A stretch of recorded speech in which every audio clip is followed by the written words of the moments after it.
มิลีคอนเสิร์ตจงฮีนากิบอลโลหินจมเบอาทิ้งทางที่มาฮีต้องสุงาบอลดิ้งจูฮีอาเฮเลสังจูดิ้งจูอันนัลเทโลเจนจูนทิ้งทางกำหำขัดกระจีกิดเบ็ดฮีไอจุกตัวกระจีนลังมาหอยจงหินอินสุกันในทูเบไอวางอาจูไอลังฮี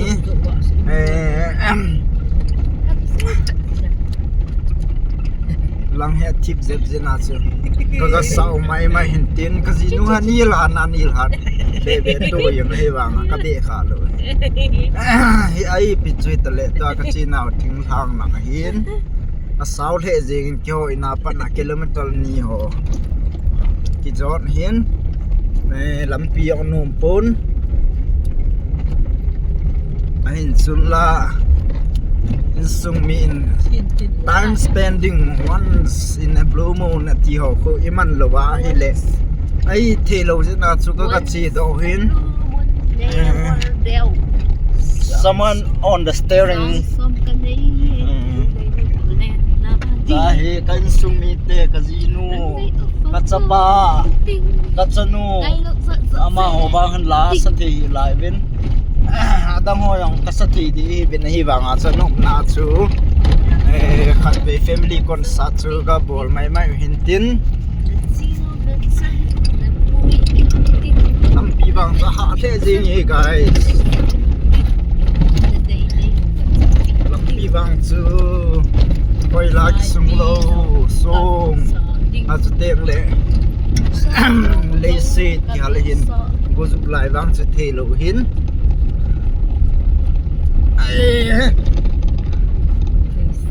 น้ำมันเซนลำปีคนน้ำมันบ่ลำปีคนน้ำมัน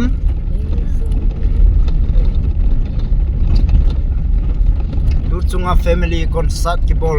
รอน้ำมองจุยเล่จะปังโฮขัดไปกับสุขดิ่งอนุนาก็จีโคมาก็กิปาโคมขัดไปหิจิงจงเลยสกุลไก่กิตาดิจิงว่าฮีสกุลกิจิงตะบังอาคุกิปันดิวเฮตันดูนสายทิลดังหามาคุกิปานเทกะบอลปีดิงกะบอลโคมดิงกิจิจูเทเบเซโลอากิเยลาเฮเลอิจิจูกิบอลเล่พันตีตีจูกันเกลโคมว่ากิลุงกิตูตาเฮhilang kakaluhin amun hi kang pupi tua kolmun lang ahin kolmun aku na khanui lang ki jot kin hin langa aga ki jot su pe kit tat bung khu kiti hin kolmun aku na ki jot tha hin langa hu ga ki man saw he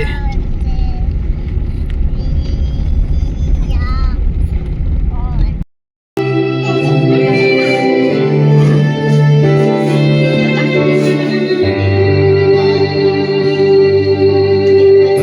subscribe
kain zone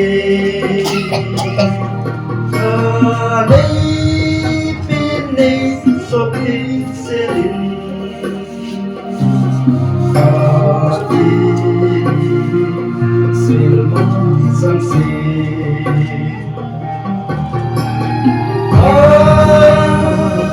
coi cả cùng nghe yêu lắng câu duyên thì sân ngày số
tình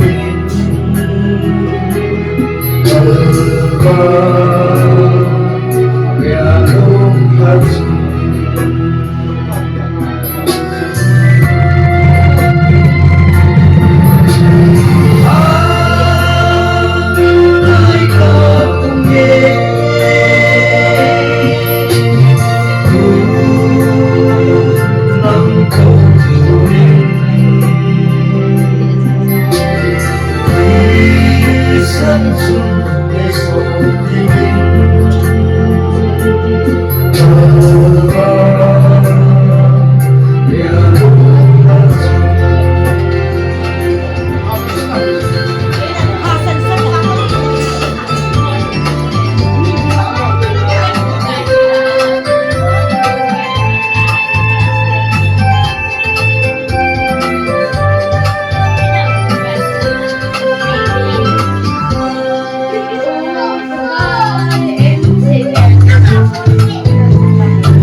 Bana family dang dang zong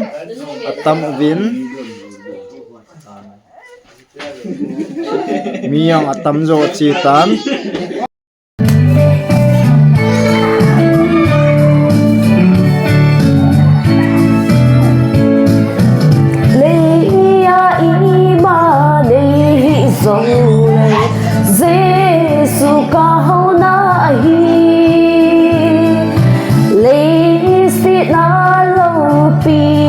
dòng lệ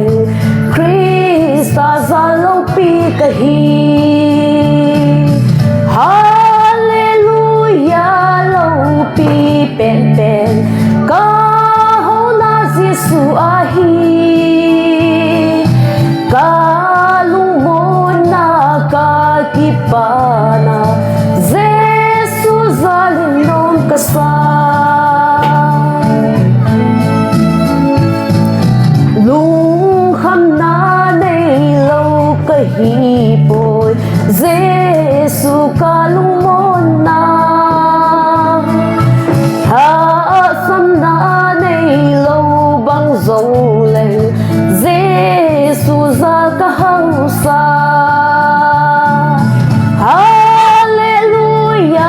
lâu pi pen pen kahau na Jesus ahi kalung mo na kakipana Jesus alinom kasa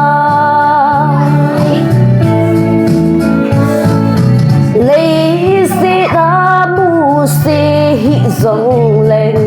gôn lên linh dòng lên và na Giêsu mel kamuti lâu pia cây ka lên đinh Hallelujah lâu pi pen pen ka hau na Giêsu ahi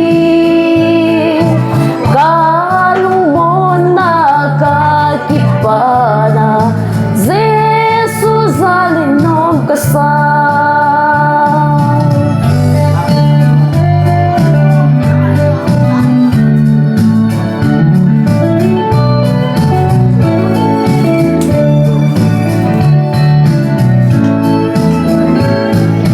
pakaya kud het na chamkin ka china kahau na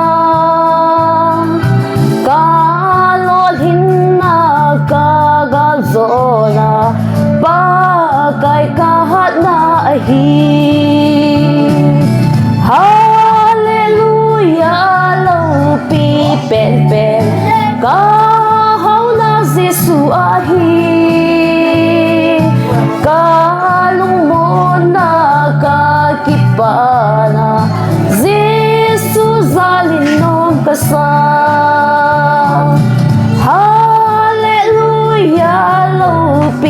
pen pen kahau na Giêsu ahi kalung mo na kakipana Jesus alinom kasa